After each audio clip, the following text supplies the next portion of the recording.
യഥാർത്ഥത്തിൽ ഞാൻ എഴുതിയിട്ടുള്ളതിൽ എനിക്ക് ഏറ്റവും ഇഷ്ടപ്പെട്ട പാട്ടുകളിലൊന്ന് ബാഗി ജീൻസ്. ധ്രുവത്തിലെ പാട്ടൊക്കെ എന്ന് പറഞ്ഞു കഴിഞ്ഞാൽ എൻ്റെ എഴുത്തിന് എങ്ങനെ കംഫർട്ടബിൾ ആകാം, എനിക്ക് എഴുതാനുള്ള സ്പേസ് ആണ്. ഇവര് മ്യൂസിക്കലി എന്ത് കാണിക്കുന്നു എന്നുള്ളതല്ല. ഞാൻ അങ്ങേറ്റം പ്രണയാതുരനായിട്ട് എഴുതിയ പാട്ട് കൂടിയാണ്. കാരണം എൻ്റെ പ്രണയം പൂത്തുലഞ്ഞ് നിൽക്കുന്ന ഒരു കാലവും കൂടിയായിരുന്നു. നടവഴിയിടകളിൽ നടുമുറ്റങ്ങളിൽ ഒരു കഥ നിറയുകയായി, ഒരു പിടി അവനിൻ കഥ പോലിവളുടെ പരിണയ കഥ പറഞ്ഞു.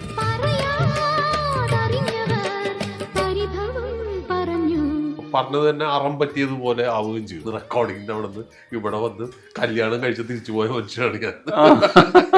വാഴയുടെ ടൈറ്റിൽ എൻ്റെ പാട്ട്, അതിൽ എൻ്റെ ക്രെഡിറ്റ് കൊടുത്തിട്ടുണ്ടോന്ന് പോലും എനിക്കറിയില്ല. എൻ്റെ അടുത്ത് ചോദിച്ചിട്ടേ ഇല്ല. എങ്കിലും ഒരു സന്തോഷം തോന്നി. SP വെങ്കടേഷ് സാറിൻ്റെ തന്നെയാണ് സൈന്യത്തിലെ ബാഗി ജീൻസും ഷൂസും അണിഞ്ഞ് ടൗണിൽ ചുറ്റി നടക്കാം, 100cc ബൈക്കും ഒരു പൂജാ ഭട്ടും വേണം. അതായത് ഒരു ആധുനിക കാലഘട്ടത്തിന് വേണ്ട ഒരു സംസ്കാരം ഇല്ലെങ്കിൽ മുൻപേ നിന്ന പാട്ടാണ്. ആ വർഷങ്ങളിൽ ഒരുപക്ഷെ ലിവിങ് ടുഗദറിനെ കുറിച്ച് തന്നെ ആ പാട്ടിൽ വരുമ്പോൾ കൂടെ ഉറങ്ങാൻ മാരേജ് ആക്ടും താലിയും ഒന്നും വേണ്ട എന്നുള്ളത് പ്രോഗ്രസീവായിട്ടുള്ള ഒരു ചിന്തയുടെ ഭാഗവും കൂടിയാണ്. അത് ആ കാലഘട്ടത്തിൽ തന്നെ എഴുതാൻ കഴിഞ്ഞു എന്ന് പറയുന്ന ഒരു ഭാഗ്യം കൂടെയല്ലേ? അല്ല, ഭാഗ്യമല്ല, അത് ഞാൻ തീരുമാനിച്ചാണ്. എന്റെ സബ്ജക്റ്റും എന്റെ സ്ക്രിപ്റ്റും ഇതൊക്കെ അല്ലേ അത്. അപ്പോ സൈന്യത്തിൽ എങ്ങനെ ഒരു പാട്ട് വേണം ഒന്ന് ആലോചിച്ച് നോക്ക്. ഇപ്പൊ നമുക്കറിയാം നമ്മുടെ പിള്ളേര് അതർ സ്റ്റേറ്റിലേക്ക് പോകുന്നു, അല്ലെങ്കിൽ അബ്രോഡ് പോകുന്നു, മറ്റേ ഫോറിൻ യൂണിവേഴ്സിറ്റികളിലേക്ക് പോകുന്നു. അപ്പൊ അത്തരത്തില് കേരളത്തിന് വെളിയിലുള്ള ഒരു യൂണിവേഴ്സിറ്റിയിൽ ഇന്ത്യയിലെ മുഴുവൻ സ്റ്റുഡൻസ് വന്ന് പഠിക്കുന്ന ഒരു എയർഫോഴ്സ് അക്കാഡമിയിൽ ആ പിള്ളേര് പാടുന്ന, അത് പുതിയ ജനറേഷനിലെ യൂത്ത് പാടുന്നത് എന്തായിരിക്കും? അവിടെ പാടുന്ന പാട്ട് ഒരു കേരളത്തിന്റെ ഒരു സാധനം ആയിരിക്കില്ല. അപ്പൊ അതിൽ കേരളം വരാൻ പാടില്ല എന്ന് ഞാൻ കൃത്യമായിട്ട് ധരിച്ചു. കാരണം എനിക്ക് ആ സബ്ജക്റ്റ് അറിയാവുന്നത് കൊണ്ടിട്ട് അവിടെ വേണ്ടത് ഒരു തരത്തിലും, അവിടെ അന്ന് അമീർ ഖാനും പൂജാ ഭട്ടും ഒക്കെ നിറഞ്ഞു നിന്ന് സൂപ്പർ ഹിറ്റ് അടിച്ചു നിൽക്കുന്ന സമയമാണ് മഹേഷ് ഭട്ടിന്റെ പടം. അപ്പൊ ആ സമയത്ത് ഏകദേശം ഈ പഴയ ബൈക്കുകളൊക്കെ മാറി 100cc ബൈക്കുകൾ വരുന്നു, ബാഗി ജീൻസ് വരുന്നു. ഇതൊക്കെ പറയുമ്പോഴും നമ്മള് അതിന്റെ വേറെ തലത്തിലേക്ക് പോയിരുന്നു. അതാണ് ഞാൻ പലപ്പോഴും പറയുന്നത്, നമുക്ക് ഒരു പാട്ടിന് കിട്ടുന്ന സ്പേസ് എല്ലാവർക്കും ഒന്ന് തന്നെയാണ്. അതിൻ്റെ അകത്ത് അന്നത്തെ ലിബറലൈസേഷനെ പറ്റി പറയുന്നുണ്ട്. അത് വെറും ഒരു അടിപൊളി പാട്ടല്ല അത്. ഒന്ന് ആ പാറ്റേൺ അങ്ങനെ വേണം എന്ന് തീരുമാനിച്ചത് ഞാൻ തന്നെയാണ്. കാരണം വെച്ചാല് അന്ന് റാപ്പ് മലയാളത്തിൽ വന്നിട്ടില്ല. ആകെ കൂടി ഇന്ത്യയില് രണ്ട് റാപ്പ് കാസറ്റ് അവൈലബിൾ ആയിരുന്നുള്ളൂ. ഒന്ന് ബാബാ സൈഗാളിന്റെ ടണ്ട ടണ്ട പാനി എന്ന് പറയുന്ന ഒന്ന്, പിന്നെ അപ്പാച്ചി ഇന്ത്യൻ എന്ന് പറയുന്ന രണ്ട് ഇത് മാത്രമാണ് ഇറങ്ങിയത്. അപ്പൊ ഈ ടണ്ട ടണ്ട പാനി കേട്ട് നമ്മൾ ഭയങ്കര ത്രില്ലായി. വേറൊന്നുമല്ല, ഈ റാപ്പ് എന്ന് പറഞ്ഞു കഴിഞ്ഞാൽ റിതം പ്ലസ് പോയട്രി എന്ന് പറയുന്നതിൻ്റെ അകത്തുള്ള ഈ നമുക്ക് പലതും പ്രോസിൽ പറയാം, ഒരുപാട് കാര്യങ്ങൾ പറയാൻ പറ്റും എന്ന് പറയുന്ന ഒരു അത് നമ്മളെ ത്രില്ലടിപ്പിച്ചു. അങ്ങനെയാണ് ഞാൻ ഈ പാറ്റേണിൽ നമുക്കൊന്ന് പിടിച്ചു നോക്കിയാലോ, അങ്ങനെയാണ് ആ ട്യൂണിൽ വരുന്നത്. അപ്പൊ അതിൻ്റെ അകത്ത് നമുക്ക് എഴുതാൻ അതുകൊണ്ടിട്ടാണ് അതില് കൂടെ ഉറങ്ങാൻ മാരേജ് ആക്ടും താലിയൊന്നും വേണ്ട എന്നൊക്കെ എഴുതാൻ പറ്റുന്നത്. അതിന്റെ പാറ്റേൺ അങ്ങനെ ആയതുകൊണ്ടിട്ടാ. ഒരു നോർമൽ ട്യൂൺ ആണെങ്കിൽ അതിൽ എഴുതാൻ പറ്റില്ല. We want liberalisation. അന്ന് എല്ലാവരും തെറ്റിദ്ധരിച്ചു ഞാൻ ലിബറേഷൻ എന്നുള്ളത് തെറ്റി പറയുന്നതാണ്. ഇല്ല, അന്നുണ്ടായ ലിബറലൈസേഷൻ പോളിസിയുടെ ഭാഗമാണ് അന്ന് വന്ന ഇമ്പോർട്ട്, പുറത്തുനിന്നുള്ള ഉദാരവൽക്കരണം എന്ന് പറഞ്ഞിട്ട് അന്ന് എടുത്ത നരസിംഹറാവു സർക്കാരിന്റെ അന്നുള്ള പോളിസി ചേഞ്ചസ് ആണ് പിന്നീട് വന്ന ഇന്ത്യയുടെ ഡെവലപ്മെന്റിന്റെ തുടക്കം. ലോകത്തിന്റെ മുൻപിലേക്ക് ഇന്ത്യ വാതിൽ തുറന്നിട്ട ഒരു കാലമായിരുന്നു. അന്ന് അതിനെ സപ്പോർട്ട് ചെയ്ത്, അന്ന് ഒരുപാട് എതിർപ്പും ഉണ്ടായിരുന്നു. ഇന്ത്യയുടെ തനത് നശിക്കും, എന്ത് പുതുത് വന്നു കഴിഞ്ഞാലും ഉടനെ നമ്മൾ എതിർക്കുമല്ലോ. അപ്പൊ അതിന്റെ ഭാഗമായിട്ട് അന്ന് അതിനെ എതിർക്കാൻ ഒരുപാട് പേരുണ്ടായിരുന്നു. പക്ഷെ ഞാനൊക്കെ മെന്റലി അതിനെ സപ്പോർട്ട് ചെയ്ത ആൾക്കാരായിരുന്നു. അപ്പൊ ഇങ്ങനെയുള്ള ഒരു സ്പേസ് കിട്ടിയപ്പോൾ വി വാണ്ട് ലിബറലൈസേഷൻ എന്ന് തന്നെ അന്ന് എഴുതിയത്. കമ്മ്യൂണിസ്റ്റ് പശ്ചാത്തലം ഉണ്ടായിരുന്ന ഒരു കുടുംബത്തിൽ നിന്നാണ് ശിവചേട്ടൻ അത് എഴുതിയത്. അതെ നാച്ചുറലി. അത് കമ്മ്യൂണിസ്റ്റ് പശ്ചാത്തലം എന്ന് പറഞ്ഞല്ല, നമ്മൾ ഈ സൊസൈറ്റിയെ മനസ്സിലാക്കുകയും സോഷ്യലി നമ്മൾ കോൺഷ്യസ് ആണെന്നുള്ളതാണ്. ഇത് നമ്മുടെ എഴുത്തിലും റിഫ്ലക്ട് ചെയ്യുന്നുണ്ട്. ഈ സ്പേസ് ഇന്ന് എത്ര പേര് ഉപയോഗിക്കുന്നുണ്ട് എന്നുള്ളത് എനിക്കറിയില്ല, അല്ലെങ്കിൽ അത് ആവശ്യപ്പെടണുണ്ടോ എന്നുള്ളത്. ആരും ആവശ്യപ്പെട്ടിട്ടൊന്നും അല്ല നമ്മൾ അന്ന് എഴുതിയത്. പക്ഷെ എങ്കിൽ പോലും അന്ന് ആ ഫ്രീഡം ഉണ്ടായിരുന്നു. കാരണം വെച്ചാൽ എന്താ ജോർജ് സാർ നമുക്ക് അത്രമാത്രം ഫ്രീഡം തന്നിരുന്നു. കാരണം നമ്മൾ അങ്ങനെ എഴുതണമെങ്കിൽ ഇപ്പൊ അതിൽ തന്നെയുള്ള ഒരു പാട്ടെന്ന് പറഞ്ഞു കഴിഞ്ഞാല് മെർക്കുറി ലാമ്പ് വീണ് പൊട്ടിത്തെറിച്ചു പോയോ എന്ന് പറയുന്ന F-16 ഫ്ലൈറ്റ് പോലെ ആവേണം ആൺപിള്ളേർ. മികൊക്കെ ഔട്ട്ഡേറ്റഡ് ആയിരുന്നു. അത് ആ കാലത്ത് 96 എഴുതുമ്പോൾ F-16 എന്നുള്ള ഇത് അമേരിക്കയിൽ മാത്രമേ ഉള്ളൂ. F-16 ഒന്നും ഇങ്ങനെ വന്നിട്ടേ ഇല്ല. അപ്പൊ പലരും എൻ്റെ അടുത്ത് ചോദിച്ചു, നിനക്ക് എങ്ങനെ അറിയാം F-16? നമ്മളൊക്കെ ഇതൊക്കെ വായിച്ചോണ്ടിരിക്കുകയല്ലേ. അപ്പൊ മിഗ് ഔട്ട്ഡേറ്റഡ് ആയി എന്നുള്ളത്. അതിനുശേഷമാണ് മിഗ് പലതും ആക്സിഡന്റ് ആവാൻ തുടങ്ങിയത്. ബിഗ് ഫ്ലൈറ്റ് അത് കഴിഞ്ഞ് പലതും ആക്സിഡന്റ് വരികയൊക്കെ ചെയ്തിരുന്നു. പക്ഷെ നമ്മൾ അതിനു മുൻപ് തന്നെ എഴുതി മിഗ് ഔട്ട്ഡേറ്റഡ് ആയെന്നും F-16 ആണ് പുതിയ ആൺപിള്ളേരൊക്കെ F-16 ഫ്ലൈറ്റ് പോലെ ആവണം ആൺപിള്ളേർ, മിഗൊക്കെ ഔട്ട്ഡേറ്റഡ് ആയെന്ന് അതിനകത്ത് എഴുതിയിരുന്നു. അതുപോലെ തന്നെയുള്ള ഒരു ഇതാണ് ഈ പറയുന്ന ബാഗി ജീൻസിലും നമ്മൾ എഴുതിയിട്ടുള്ള. പക്ഷെ ബാഗി ജീൻസില് കഥകളൊന്നും വേണ്ട, താരാട്ടെന്തിന്, കുട്ടികൾ എന്തിന്, ഒത്തുകഴിഞ്ഞ് മടുത്താൽ തമ്മിൽ ഗുഡ് ബൈ ചൊല്ലി പിരിയാം എന്നൊക്കെ പറയുന്ന ഒരുപാട് മോഡേൺ തോട്ടുകൾ അതിൻ്റെ അകത്ത് എഴുതിയിരുന്നു. അതെല്ലാം പക്ഷെ അതിന്റെ അവസാനം വന്ന് നിൽക്കുന്നത് അതാണ് ആരും ശ്രദ്ധിക്കപ്പെടാതെ പോയത്. നമുക്ക് ബാവുൽ ഗായകരാവാം എന്ന് പറയുന്ന, കാരണം നിയന്ത്രണങ്ങളില്ലാതെ പാറിപ്പറക്കും പക്ഷികളെ പോലെ ബാവുൽ ഗായകരാവാം എന്ന് പറഞ്ഞിട്ടാണ്. അത് പലപ്പോഴും ആരും ഡിസ്കസ് ചെയ്യാറില്ല.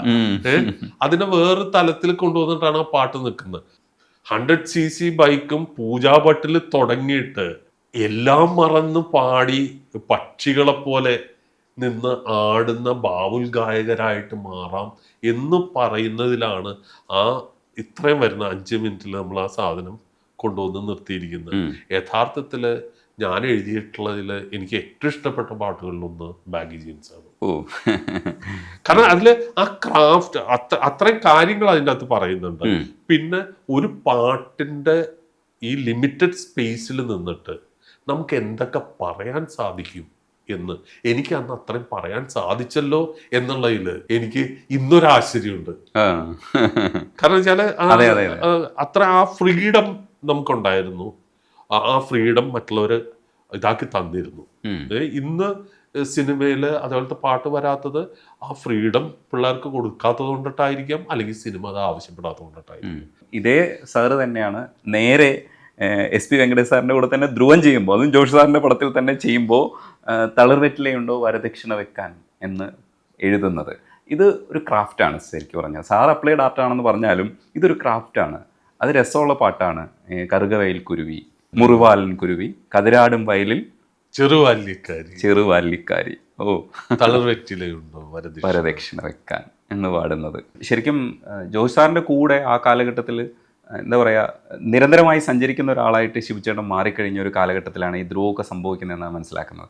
തുടർച്ചയായിട്ട് പടങ്ങൾ ചെയ്ത് ഇങ്ങനെ പുറകെ നടക്കുമ്പോൾ ചില കഥകളൊക്കെ എഴുതുകയും ചിലതിന് കോറൈറ്റേഴ്സ് ആവുകയൊക്കെ ചെയ്യുന്നൊരു ഘട്ടത്തിലൂടെയാണ് പോയിക്കൊണ്ടിരിക്കുക. അതൊരു ഹൈപ്പിൻ്റെ കാലഘട്ടം കൂടെ ആയിരുന്നില്ലേ? യഥാർത്ഥത്തിൽ തുടക്കം തുടങ്ങി അങ്ങനെയൊക്കെ തന്നെ ആയിരുന്നു. ഇപ്പോൾ നിറക്കൂട്ടിലാണ് ജോർജ് സാറിൻ്റെ ഒപ്പം നമ്മൾ പടം ചെയ്യാൻ വേണ്ടി. അതുവരെ ഞാൻ ഞങ്ങളുടെ എന്താ artist and Gayathri artist and ഡിസൈനേഴ്സിലെ എന്താ ലേഔട്ട് ആർട്ടിസ്റ്റ് ആയിരുന്നു ഞാൻ. അപ്പൊ ഡെന്നീസ് സ്ക്രിപ്റ്റ് എഴുതാൻ തുടങ്ങിയപ്പോഴാണ് ഡെന്നീസിന്റെ മനോഹരമായിട്ടുള്ള ഹാൻഡ് റൈറ്റിംഗ് ആണ്. ഡെന്നീസിന് പോലും പിന്നെ വായിക്കാൻ പറ്റില്ല അത്. അപ്പൊ അതുകൊണ്ടിട്ട് ഡെന്നീസ് എന്തെങ്കിലും എഴുതി ആരെങ്കിലും കാണിക്കുന്നതിന് മുമ്പ് ഇത് വൃത്തിയായിട്ട് എഴുതണം. അപ്പോൾ ഞാൻ പിന്നെ ഒരു ലേഔട്ട് ആർട്ടിസ്റ്റും കൂടി ആയതുകൊണ്ടിട്ട് കുറച്ചും കൂടി വൃത്തിയുള്ള ഹാൻഡ് റൈറ്റിംഗ് ആണ്. അങ്ങനെ ഡെന്നീസിനെ സഹായിക്കാൻ വേണ്ടിയിട്ട് അശോകന്റെ അവിടെ വർക്ക് ചെയ്യുന്ന സമയത്ത് തന്നെ ചെന്ന് ഈ സ്ക്രിപ്റ്റ് പകർത്തി എഴുതി കൊടുക്കുക, അങ്ങനെയൊക്കെയുള്ള ചില സേവനങ്ങൾ എൻ്റെ കൂട്ടത്തിൽ ചെയ്ത് അങ്ങനെ നിറക്കൂട്ടിന്റെ വർക്ക് വന്നു കഴിഞ്ഞപ്പോൾ ഈ നിറക്കൂട്ടില് മമ്മൂട്ടിയുടെ ക്യാരക്ടർ ഒരു അഡ്വർടൈസ്മെന്റ് ഫേം നടത്തുന്ന ഒരു ആഡ് ഫിലിം ഫേം നടത്തുന്ന ആളായിരുന്നു. അപ്പോൾ കുറെ വർക്കുകൾ ചെയ്യണം. അങ്ങനെയാണ് ഞാൻ ഈ എയർ ബ്രഷ് എന്ന് പറയുന്ന സാധനം അന്ന് മലയാള സിനിമയിൽ വന്ന് എല്ലാവരും എയർ ബ്രഷിന്റെ വർക്കിന് വേണ്ടിയിട്ട് പലരും ഡിമാൻഡ് ചെയ്യും. 6 ഷീറ്റ് അങ്ങനെ വേണം ഇങ്ങനെ വേണം എന്നൊക്കെ പറയുന്നത്. അപ്പൊ എയർ ബ്രഷ് ഒരു വലിയ തരംഗമായിട്ട് നിൽക്കുന്ന സമയത്ത് ആണ് ഈ ഫിലിമിന്റെ ഇത് വരുന്നത്. അങ്ങനെ അപ്പൊ അശോകൻ നിന്ന് തിരിയാൻ സമയമില്ലാത്ത സമയത്ത് എൻ്റെ അടുത്ത് പോകാൻ പറഞ്ഞു. അപ്പൊ ഞാൻ വളരെ ജൂനിയറാണ് അന്ന്. അപ്പൊ ഞാൻ അത്ഭുതപ്പെട്ടു. എന്നെ പോലെ ഒരു ഇഡിയറ്റിനെ ഈ സിനിമ ലൊക്കേഷനിലേക്ക് ഞാൻ അശോകൻ്റെ അടുത്ത് ചോദിച്ചു, അശോകെ അവിടെ ചെന്നിട്ട് ആ മമ്മൂട്ടിയെ അല്ലെങ്കിൽ സുമലതേനൊക്കെ വരക്കാൻ പറഞ്ഞു കഴിഞ്ഞാൽ ഞാൻ ചുറ്റിപ്പോവും. കാരണം ഞാനൊരു അങ്ങനെ ഒരു ആർട്ടിസ്റ്റ് അല്ല. ലേഔട്ട് ചെയ്യുന്ന പോലെ അല്ലല്ലോ ഒരു ഫൈനായിട്ട് ഒരു ഫൈൻ ആർട്ട് ഇതൊക്കെ ചെയ്യാന്ന് പറഞ്ഞു കഴിഞ്ഞാല്. അപ്പൊ അശോക് പറഞ്ഞു അങ്ങനെ ഒരു ആവശ്യം വരുന്നില്ലല്ലോ. നിങ്ങൾ അവിടെ പോയിട്ട് ചെയ്യേണ്ടത് ഇവിടെ ചെയ്യുന്ന വർക്കുകളൊക്കെ തന്നെയാണ് അവിടെ ചെയ്യാനുള്ളത്. ഇനി അങ്ങനെ എന്തെങ്കിലും വരക്കേണ്ടി വന്നാൽ എന്നെ വിളിച്ചാൽ മതി, അപ്പോഴേ ഞാൻ വരാം. അങ്ങനെ അതിൽ സുമലതയെ വരച്ചിരിക്കുന്നത് അശോക് ആ ലൈഫിൽ വരക്കുന്നതുണ്ടല്ലോ, ആ പാട്ടില് അശോക ചെയ്തിരിക്കുന്നത്. അപ്പൊ ഞാൻ ഈ എയർ ബ്രഷ് ഒക്കെ ആയിട്ട് അവിടെ പോയി ഈ പറയുന്ന അഡ്വർടൈസ്മെന്റ് ബാക്ക്ഗ്രൗണ്ട് വർക്ക് ചെയ്ത് ഇപ്പൊ മമ്മൂട്ടിക്ക് വേണ്ടിയിട്ട് മമ്മൂട്ടിയുടെ കൈയായിട്ട് എന്റെ കൈയാണ് ഉപയോഗിച്ചേക്കുന്നത് ഇത് വർക്ക് ചെയ്യുന്നതൊക്കെ. അവിടെ നിന്നായിരുന്നു തുടക്കം. അപ്പോ ജോർജ് സാറിനുള്ള ഒരു ഗുണം എന്ന് പറഞ്ഞു കഴിഞ്ഞാല് ഞാൻ എപ്പോഴും ലൊക്കേഷനിലുണ്ട്. അപ്പൊ എന്തെങ്കിലും ഒരു കാര്യമുണ്ട്. കാരണം ഞാൻ ഡെന്നീസിന്റെ കൂടെ ഈ സ്ക്രിപ്റ്റ് എഴുതിയ ആളും കൂടി ആയതുകൊണ്ടിട്ട് എന്തെങ്കിലും കാര്യം ഉണ്ടെങ്കിൽ എൻ്റെ അടുത്ത് ചോദിക്കാം. എന്തെങ്കിലും ഒരു എഴുതിയേക്കുന്നതിലുള്ള എന്തെങ്കിലും ഡൗട്ട് ഉണ്ടെങ്കിലും ഒക്കെ ചോദിക്കാം. അത് പിന്നെ തുടർന്നു. എനിക്ക് തോന്നുന്നു നമ്മൾക്ക് ഒരു നമ്മൾ അർഹിക്കുന്നതിനേക്കാൾ വലിയൊരു സ്പേസ് ജോർജ് സാർ തന്നു. ആ ചിറകിലേറിയാണ് നമ്മള് അവനൊക്കെ ഭയങ്കര അഹങ്കാരിയാണെന്നുള്ള പേരൊക്കെ ഉണ്ടാക്കി അതുകൊണ്ടിട്ടാണ്. കാരണം ജോർജ് സാറിന്റെ കൂടെ നടക്കുന്നു, ജോർജ് സാർ താമസിക്കുന്ന ഹോട്ടലിൽ നമ്മൾ താമസിക്കുന്നു. അങ്ങനെ ഈ ചെറിയ സിനിമാക്കാരോ ഇവരൊന്നും നമ്മുടെ അടുത്തേക്കേ വന്നില്ല. അതുകൊണ്ട് അങ്ങനെയുള്ള സിനിമകൾ നമ്മുടെ ലിസ്റ്റിലേ ഇല്ല. എല്ലാം വലിയ സിനിമകളാണ്. അതുകൊണ്ട് എന്താ എണ്ണത്തിൽ വളരെ കുറച്ച് പാട്ട് എഴുതിയുള്ളെങ്കിലും നല്ല ബാനർ, നല്ല പ്രൊഡക്ഷൻ, നല്ല ആർട്ടിസ്റ്റ്, പിന്നെ പാട്ട് കിട്ടാതിരിക്കുമോ. ധ്രുവത്തിന്റെ ഏറ്റവും മനോഹരമായിട്ടുള്ള കാര്യം എന്ന് പറഞ്ഞാല് അപ്പൊ ജോർജ് സാറിന്റെ ആയിട്ടുള്ള ബന്ധം എന്ന് പറഞ്ഞാല് അന്ന് തുടങ്ങിയ, അതായത് നിറക്കൂട്ടിൽ തുടങ്ങിയ ആ ബന്ധം കൂടെ കൊണ്ടു നടക്കുക. രാത്രി ആയി കഴിഞ്ഞാല് റെഡി ആയിട്ട് നിൽക്കുക എന്ന് പറഞ്ഞിട്ട് നമ്മളെ താജി കൊണ്ട് ഫുഡ് വാങ്ങിച്ചു തന്ന് തിരിച്ച് റൂമിൽ കൊണ്ടുവന്ന് ഇറക്കി പോകുന്ന അങ്ങനെ ഒരു, കാരണം അത്ര ഇതൊന്നും കാണിക്കേണ്ട കാര്യമില്ല. പക്ഷെ നമുക്കൊക്കെ ഒരുപാട് സ്വാതന്ത്ര്യവും അങ്ങേറ്റം വിശ്വാസം അതാണ് നമുക്ക് തന്നിരുന്ന ഏറ്റവും വലിയൊരു, നമ്മള് വിശ്വസിച്ചിരിക്കുക. അപ്പൊ പിന്നെ ആ വർക്ക് എങ്ങനെ ആവും എന്നുള്ളത് നമ്മുടെ ഏറ്റവും നന്നായിട്ട് കൊടുക്കേണ്ടത് നമ്മുടെ ആവശ്യമായിട്ട് മാറും. കാരണം അത്ര ബ്ലൈൻഡ് ബിലീഫാണ്. അവൻ ചെയ്തോളും. അപ്പൊ പലപ്പോഴും അത് വെങ്കടേഷൊക്കെ പറയുമായിരുന്നു, ഒരു ട്യൂൺ ഇട്ട് കഴിഞ്ഞാല് അന്ത പയലില്ലേ അവൻ ഫേസിലെ പാക്കും, അവനൊന്ന് കണ്ണടച്ചാ പോയിന്ന്. ഇവര് ഭയങ്കര മ്യൂസിക് ഒക്കെ ചെയ്തിട്ട് അപ്പൊ ഞാൻ നോക്കുന്നത് എനിക്ക് എഴുതാൻ കംഫർട്ടബിൾ ആയിട്ടുള്ള ധ്രുവത്തിലെ പാട്ടൊക്കെ എന്ന് പറഞ്ഞാല് എന്റെ എഴുത്തിന് എങ്ങനെ കംഫർട്ടബിൾ ആകാം, എനിക്ക് എഴുതാനുള്ള സ്പേസ് ആണ്. ഇവര് മ്യൂസിക്കലി എന്ത് കാണിക്കുന്നു എന്നുള്ളതല്ല, അത് ആ ധ്രുവത്തിലെ പാട്ടുകളിലുണ്ട്. അത് മാത്രമല്ല ഞാൻ അങ്ങേറ്റം പ്രണയാതുരനായിട്ട് എഴുതിയ പാട്ട് കൂടിയാണ്. കാരണം എൻ്റെ പ്രണയം പൂത്തുലഞ്ഞ് നിൽക്കുന്ന ഒരു കാലവും കൂടിയായിരുന്നു. അപ്പൊ അത് നാച്ചുറലി ആ എഴുത്തിൽ റിഫ്ലക്ട് ചെയ്തിട്ടുണ്ട്. ഒന്നും വേണ്ട നീ ഉണ്ടെങ്കിൽ, പുല്ലിൻ കുടിൽ പോരും എന്നൊക്കെ പറഞ്ഞ എഴുത്ത് മുഴുവൻ ആത്മാവി തൊട്ട് എഴുതിയതാണ്. അപ്പൊ ആ ഇതതിൻ്റെ അകത്ത് വന്നിട്ടുണ്ട്. പറഞ്ഞത് തന്നെ അറം പറ്റിയതുപോലെ ആവുകയും ചെയ്തു.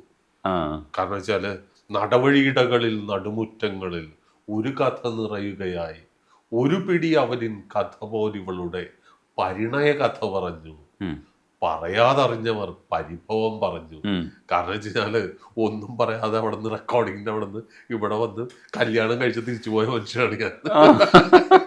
അപ്പൊ നാച്ചുറലി പരിഭവവും ബാക്കി നിനക്കൊന്ന് പറഞ്ഞുകൂടെ എന്ന്. കാരണം നടക്കുമെന്ന് ഒരു ഉറപ്പില്ല. അങ്ങനെയുള്ള ഒരു കല്യാണമായിരുന്നു. അപ്പോൾ അത് എഴുതി കൊടുത്തിട്ട് ഞാൻ ഇവിടെ വന്ന് അത് തന്നെ സംഭവിച്ചു എന്നുള്ളതാണ്. ഓ, ജീവിതമായിട്ട് അത്രയും ബന്ധമുള്ള അതുകൊണ്ടിട്ട് ആ 2 പാട്ടിന്റെ കാര്യത്തില് എനിക്ക് വേറെ ഒന്നും പറയാൻ വയ്യ. കാരണം അത് സ്വന്തം ജീവിതമാണ്. അതിനേക്കാൾ അപ്പുറത്തേക്ക് ഞാൻ ഇപ്പോഴും ഓർക്കുന്നുണ്ട്, ഞങ്ങള് അടയാറായിരുന്നു അതിന്റെ ഷൂട്ടിങ് കുറെ ഭാഗം. അപ്പോൾ റെക്കോർഡിങ് കഴിഞ്ഞ് ആദ്യത്തെ ഷെഡ്യൂള് മദ്രാസിൽ തന്നെയായിരുന്നു. അപ്പോൾ ന്യൂട്ലാൻഡ്സിൽ താമസിക്കുന്ന എന്നെ വടപള്ളിയിൽ നിന്ന് ജോർജ് സാർ വരുമ്പോൾ അവിടെ നിന്ന് കയറ്റി ലൊക്കേഷനിലേക്ക് ഞങ്ങൾ ഒന്നിച്ചാണ് പോവുക. ഈ സമയത്ത് മുഴുവൻ ഈ പാട്ട് ഇങ്ങനെ കേട്ടോണ്ടിരിക്കുന്നുണ്ട്.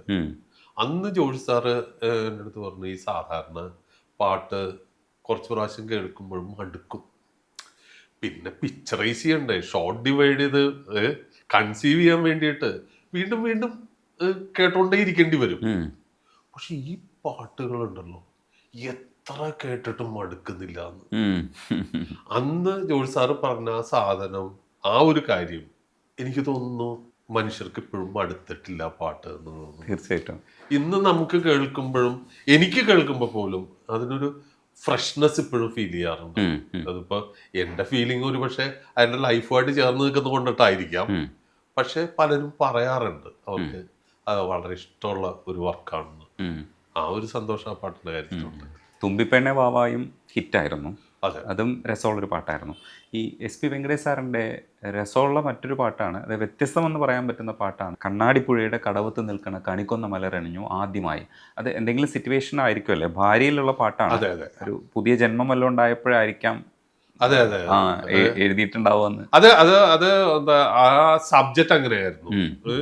ആ സബ്ജക്റ്റില് ഇവര് തമ്മില് കണ്ണാടിപ്പുഴയുടെ കടവത്ത് നിൽക്കുന്ന കണ്ണീർ പുഴയുടെ കടവത്ത് നിൽക്കുന്ന 2 വെർഷൻ ഉണ്ട്. 2 വെർഷൻ ഉണ്ട്. 2 വെർഷൻ ഉണ്ട് അതിനകത്ത്. ഒന്ന് സ്വപ്നങ്ങളുടെ ഒരു വെർഷനും, അത് കഴിഞ്ഞിട്ട് കണ്ണീർ പുഴയുടെ കടവത്ത് നിൽക്കുന്ന കണിക്കൊന്ന ഇത് ചെയ്തു എന്ന് പറഞ്ഞിട്ട് വേറെ വെർഷനും. ദാസേട്ടന്റെ ഉണ്ട്, ചിത്രയുടെ ഉണ്ട്. ഏകദേശം ട്യൂണിനും കുറച്ച് വേരിയേഷൻ ഉണ്ട്. അതൊരു ഡിഫറെന്റ് സോങ് ആയിട്ട്. അപ്പോഴേക്കും വെങ്കടേഷ് ഏകദേശം മലയാളമൊക്കെ പഠിച്ചു. അതേപോലെ തന്നെയാണ് ഈ ശ്യാം സാറിന്റെ കൂടെ ചെയ്ത സ്പീഡ് പാട്ടാണ് രാവിൽ പൂന്തേൻ തേടും പൂങ്കാറ്റെ ആടിപ്പാടാൻ നീയും കൂടെ പോരാമോ എന്ന് പറയുന്നത്. അരിയങ്കാവിൽ വേല കഴിഞ്ഞു എന്ന് പറഞ്ഞ് പോകുന്ന, അത് ഭയങ്കര ഒരു ഫാസ്റ്റ് ആയിട്ടുള്ള, ഇപ്പോഴും എനിക്ക് തോന്നുന്നു യാത്രകളിൽ ആൾക്കാർ ഇട്ടിട്ട് യാത്ര ചെയ്യാൻ ഉപയോഗിക്കുന്ന ഒരു പാട്ടാണ്. അത് കേട്ടാൽ തന്നെ നമുക്കൊരു ഇത് വരും, രാവിൽ പൂന്തേൻ തേടും പൂങ്കാറ്റെ എന്ന് പറയുന്ന സാധനമില്ലേ. അതെ, അതിൻ്റെ ഒരു സന്തോഷമുള്ള കാര്യം എന്ന് പറഞ്ഞു കഴിഞ്ഞാല് എനിക്കിങ്ങനെ അപ്രതീക്ഷിതമായിട്ട് ചില കോളൊക്കെ വരും. ഒരിക്കല് നമ്മുടെ സജി സുരേന്ദ്രൻ അവരൊക്കെ കൂടെ പോകുമ്പോഴ് അനൂപ് മേനോൻ ഇവര് എന്നെ വിളിക്കുന്നു, നിങ്ങളുടെ പാട്ട് ഞങ്ങൾ ഇങ്ങനെ റിപ്പീറ്റ് ചെയ്ത് കേട്ടോണ്ടിരിക്കുക, രാവിൽ പൂന്തേൻ. അങ്ങനെ ഒരുപാട് പേര് യാത്ര ചെയ്യുന്ന ആൾക്കാർ ഒരു പാട്ടായിട്ട്, ഒരു ദേശീയ ഗാനമായിട്ടത് മാറിയിട്ടുണ്ട്. അല്ല, ഏറ്റവും രസമായിട്ടുള്ള കാര്യം എന്ന് പറഞ്ഞു കഴിഞ്ഞാല്, ഞാൻ കഴിഞ്ഞ 6 മാസമായിട്ട് ഇവിടെ ഉണ്ടായിരുന്നില്ല. ഇതിൻ്റെ ഇടയ്ക്കാണ് ഇവിടെ വാഴ എന്ന് പറയുന്ന ഒരു പടം റിലീസ് ചെയ്തത്. ഞാൻ ഇപ്പൊ ഈ മാസം ഇവിടെ വന്നിട്ട് കുറെ പടങ്ങൾ പെൻഡിങ് ഉണ്ടായിരുന്നു. അതിരുന്ന് കാണുമ്പോഴാ വാഴയുടെ ടൈറ്റിൽ എന്റെ പാട്ട്. അതില് എന്റെ ക്രെഡിറ്റ് കൊടുത്തിട്ടുണ്ടോന്ന് പോലും എനിക്കറിയില്ല. എൻ്റെ അടുത്ത് ചോദിച്ചിട്ടേ ഇല്ല. എങ്കിലും ഒരു സന്തോഷം തോന്നി. ഈ പുതിയ പിള്ളേര് തലകുത്തി പറയുന്ന ഈ പടത്തിലും ആ പാട്ട്, ഇപ്പൊ എന്റെ പേര് എൻ്റെ അടുത്ത് ചോദിച്ചില്ല എന്നൊക്കെയുള്ള കാര്യങ്ങൾ അവിടെ നിൽക്കട്ടെ. പക്ഷെ എങ്കിലും അവരും ഇപ്പോഴും ആ പാട്ടിനെ ഫോളോ ചെയ്യുന്നു എന്നുള്ളത് ഒരു സന്തോഷമുള്ള കാര്യമാണ്. അത് ആൾക്കാർ ശീലമാക്കേണ്ട ഈ കാര്യം. ഔസേപ്പച്ചൻ സാറിൻ്റെ പാട്ടുകളെ കുറിച്ച് പറഞ്ഞപ്പോൾ ഡിഫറെൻ്റ് ആയിട്ടുള്ളൊരു പാട്ട്, കിനാവിലെ ജനാലകൾ. കിനാവിലെ ജനാലകൾ, അത് നമുക്ക് പാടാൻ പോലും കുറച്ചൊരു ബുദ്ധിമുട്ടുള്ളൊരു കോമ്പോസിഷനാണ്. ആ പാട്ട് സാറിന് പ്രിയപ്പെട്ട പാട്ടാണോ? ഒരു തരത്തിൽ പറഞ്ഞാലാണ്. അതിൽ കാരണം എന്താ വെച്ച് കഴിഞ്ഞാല് രഞ്ജിത്ത് പണ്ട് തുടങ്ങിയ സുഹൃത്താണ്, വളരെ അടുത്ത സുഹൃത്താണ്. ആദ്യത്തെ വർക്ക് തുടങ്ങി, അതായത് ഞങ്ങളുടെ ഓർക്കാപ്പുറത്ത് തുടങ്ങി. ഓർക്കാപ്പുറത്തിന്റെ സബ്ജക്റ്റ് രഞ്ജിത്തിന്റെ ആയിരുന്നു, ഞാൻ സ്ക്രിപ്റ്റ്. അക്കാലം തുടങ്ങിയ ബന്ധമാണ്. ആ, ഒന്നിച്ചുള്ള വർക്കുകളൊക്കെ വളരെ കുറവായിരുന്നെങ്കിൽ പോലും പ്രാഞ്ചിയേട്ടൻ്റെ സബ്ജക്റ്റ് ആദ്യം ഈ ഡിസ്കഷൻ്റെ സമയത്ത് തന്നെ എൻ്റെ അടുത്ത് പറയുന്നുണ്ട്. അപ്പം ഇങ്ങനെ ഇതായി കഴിഞ്ഞപ്പോഴേക്കും എന്താ ഞാൻ അന്ന് ചോദിച്ചു അരിപ്രാഞ്ചിന്ന് പേരിട്ടുകൂടെ. അപ്പോൾ എൻ്റെ അടുത്ത് അന്ന് എന്താ രഞ്ജിത്ത് പറഞ്ഞ എടാ അങ്ങനെ ഒരു പേരിട്ട് കഴിഞ്ഞാൽ അത് മമ്മൂട്ടിപ്പടം എന്നുള്ള ഒരു ഇതിലേക്ക് അങ്ങനെ ആൾക്കാർ ധരിച്ച് കാണാൻ വരും. അരിപ്രാഞ്ചി എന്നൊക്കെ പറയുമ്പോഴേക്കുള്ളൊരു അതൊരു തെറ്റായിട്ടുള്ള മെസ്സേജ് ചിലപ്പോൾ കൊടുത്തേക്കും എന്നുള്ള പേടിയുണ്ട്. അങ്ങനെയാണ് പ്രാഞ്ചിയേട്ടൻ ആൻഡ് സെയിൻ്റ് ഒക്കെ വന്നത്. അപ്പം ആദ്യം അപ്പം എൻ്റെ അടുത്ത് പറഞ്ഞ ഒരു പാട്ട് വേണം, ഞാൻ ഇരിക്കാം. അന്ന് എനിക്ക് തോന്നുന്നു ഞാൻ അമൃത ടി വിയിൽ വർക്ക് ചെയ്യുന്ന കാലം. അങ്ങനെ എറണാകുളത്ത് ഇരുന്ന് ഞങ്ങൾ പലതും ഡിസ്കസ് ചെയ്തു. ഔസേപ്പ് വന്നു, ഞങ്ങൾ ചില ഐഡിയാസ് ഒക്കെ ഇട്ടു. പക്ഷെ അതൊന്നും വർക്കൗട്ട് ആയില്ല. അങ്ങനെ നമുക്ക് ഓഫീസ് വർക്കല്ലേ, മൺഡേ നമ്മൾ വീണ്ടും നമ്മുടെ പ്രസ്ഥാനത്തിലേക്ക് പോകുന്നു. 2-3 ദിവസം കഴിഞ്ഞപ്പോഴേക്കും ഔസേപ്പച്ചൻ എന്നെ മദ്രാസിൽ നിന്ന് വിളിക്കുന്നു. എടോ ഒരു ട്രാക്ക് രഞ്ജിത്ത് ഓക്കെ ചെയ്തിട്ടുണ്ട്, എപ്പോഴാണ് നമുക്കൊന്ന് ഇരിക്കാൻ പറ്റുക? ഞാൻ പറഞ്ഞു ഇനി വേണമെങ്കിൽ സൺഡേ, ഈ ആഴ്ച ഞാൻ എന്തായാലും എറണാകുളം പോകുന്നില്ല, ഞാൻ ട്രിവാൻഡ്രത്ത് തന്നെ ഉണ്ടാവും. അങ്ങനെ നമുക്ക് സൺഡേ ഇരുന്നാലോ? സൺഡേ ഇരിക്കാന്ന് പറഞ്ഞാൽ സൺഡേ ഞാൻ തിരുവനന്തപുരത്ത് വീട്ടിലിരിക്കുന്നു, ഔസേപ്പച്ചൻ മദ്രാസിലെ വീട്ടിലിരിക്കുന്നു. അതാണ് ഇരിക്കല്. ഞാൻ പറഞ്ഞു സൺഡേ ഇരിക്കാം. സൺഡേ വേറെ പരിപാടി ഒന്നും ഏറ്റേക്കരുത്, ടഫ് സോങ് ആണ്. ഞാൻ പറഞ്ഞു അത് ശരി, സൺഡേ അല്ലേ. സൺഡേ ഏറ്റവും രസമുള്ള കാര്യം എന്ന് പറഞ്ഞു ഞാൻ ആ പേരൂർക്കട ശാസ്തമംഗലം റോഡുണ്ട്, അവിടെ ലാറ്റക്സിന്റെ മുൻപിലുള്ള ഒരു വലിയ വീട്ടിലാണ് ഞാൻ താമസിക്കുന്നത്. കാരണം അമൃതാനന്ദമയി അമ്മയ്ക്ക് ആരോ പ്രസന്റ് ചെയ്ത ഒരു വലിയ മാൻഷനാണ്. ഇത്ര സ്ഥലത്ത് ഒരു വലിയ വീട്, ആ വീടിന്റെ തൊട്ടടുത്തൊരു പള്ളിയുണ്ട്. അത് അവിടെ എല്ലാ സൺഡേയും മോർണിംഗില് നല്ല ഒന്നോന്തരം ക്രിസ്ത്യൻ ഡിവോഷനുണ്ട്. അപ്പൊ ആബേലച്ചൻ്റെ ഒക്കെ ഉണ്ടല്ലോ, ഈശ്വരനെ തേടി ഞാൻ നടന്നു. പിന്നെ എല്ലാം നല്ല സെലക്റ്റഡ് ആയിട്ടുള്ള പാട്ടുകളാണ് വെക്കുക. പരിശുദ്ധാത്മാവേ, എനിക്കിപ്പോഴും ആ പാട്ട് കേട്ട് കഴിഞ്ഞാൽ ദാസേട്ടന്റെ ശബ്ദം കേട്ട് കഴിഞ്ഞാൽ കൊതി തോന്നും. എനിക്ക് ഭയങ്കര ഇഷ്ടമുള്ള പാട്ടാ പരിശുദ്ധാത്മാവേ നീ എഴുന്നള്ളി വർണ്ണമേ എൻ്റെ ഹൃദയത്തിൽ, ഇങ്ങനെയുള്ള. പിന്നെ ഞാനുറങ്ങാൻ പോകും മുൻപായി നിനക്കേകുന്നിതാ നന്ദി നന്നായി, ഇന്നു നീ കാരുണ്യപൂർവം തന്ന നന്മകൾക്കൊക്കെയുമായി. എന്താ ലിറിക്സ് അല്ലേ, കൊതിപ്പിക്കുന്ന ലിറിക്സാ. ഈ പാട്ടുകൾ ഇങ്ങനെ വന്നോണ്ടിരിക്കുമ്പോഴാണ് ഔസേപ്പ് എടോ ഇരിക്കല്ലേ, ഞാൻ പറഞ്ഞ ഇരിക്കാം. അങ്ങനെ ജനലൊക്കെ അടച്ചിട്ട് അപ്പുറത്തുനിന്ന് ചെറുതായിട്ട് ഈ പാട്ട് കേൾക്കാം. അങ്ങനെ അവിടെ നിന്ന് ഇയാൾ ട്യൂൺ പാടിത്തരുന്നു, ഞാൻ എഴുതുന്നു. ഏകദേശം ഒരു അരമണിക്കൂർ കൊണ്ട് പാട്ട് എഴുതി കഴിഞ്ഞു. അരമണിക്കൂർ തന്നെ എടുത്തിട്ടില്ല, പാട്ട് എഴുതി കഴിഞ്ഞു. ഔസേപ്പ് എടോ ഇത്ര ടഫായിട്ടുള്ള പാട്ട് താൻ ഇത്ര പെട്ടെന്ന് എഴുതിയോ? ഞാൻ പറഞ്ഞു എനിക്ക് ടഫാണെന്ന് മനസ്സിലായില്ല. ടഫാണെന്ന് മനസ്സിലായില്ലേ, അയാള് ട്യൂൺ പാടി തരുന്നു, നമ്മൾ ലിറിക്സ് പറഞ്ഞു കൊടുക്കുന്നു. അങ്ങനെ ഉണ്ടായ പാട്ടാണ്. പക്ഷെ പിന്നീട് മനോജ് കെ ജയിൽ പാട്ട് കേട്ടിട്ട് മനോജിന് ഭയങ്കരമായിട്ട് ഇഷ്ടമായി. അപ്പൊ മനോജ് പറഞ്ഞു എന്തൊരു ടഫ് സോങ് ആണ്.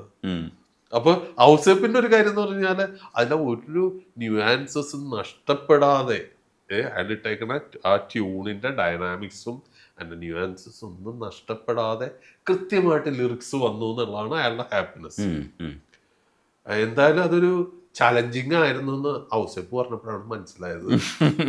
ഒരുപാട് പേര് അവരുടെ ഹൃദയത്തിൽ കൊണ്ടു നടക്കുന്ന ഒരു പാട്ടാണ് മനസ്സിൻ മടിയിലെ. ജോൺസനെ പറ്റി ഓർക്കുമ്പോഴും ഇന്ന് ആ ഒരു നനവ് പലരും ഒരു ആർദ്രതയുടെ ഒരു ഇതായിട്ടാണ് കണക്കാക്കുന്നത്.